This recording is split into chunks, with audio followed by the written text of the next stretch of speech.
Saturday afternoon எங்கள் மாமாவுக்கு ரொம்ப பிடிச்சது அப்படின்னா அந்த பயரில் வைக்கிற குழம்பு, அப்புறம் நான்வெஜ் இது எல்லாமே தான் பிடிக்கும்.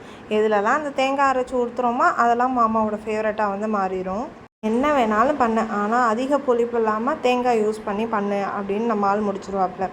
உங்கள் ஹஸ்பண்ட் தான் என்னென்ன கண்டிஷன்லாம் சமைக்கிறதுல சொல்கிறாங்கன்ட்டு மறக்காமல் கமெண்ட் பண்ணுங்கள். இன்றைக்கி கொண்டக்கடலை குழம்பு வச்சுட்டு அது கூட சிம்பிளாக வந்து வத்தல் எல்லாமே வச்சு முடிச்சிடலாம் அப்படின்னு தான் வச்சுருக்கேன். இது வந்து பாகக்காய் வத்தல் என்னோட ரொம்ப ஃபேவரட். இதில் எல்லா வத்தலுமே கலந்துருக்கும்.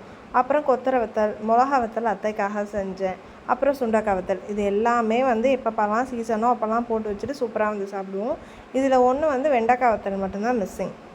எல்லா வத்தலுமே எனக்கு ஃபேவரட். ஆனால் இது எதுவுமே எங்கள் மாமாவுக்கு இறங்காது. அதனால் அவருக்கு மட்டும் தனியாக டிமார்ட்லேருந்து வாங்கிட்டு வந்த அந்த வடகம் வந்து இருந்தது.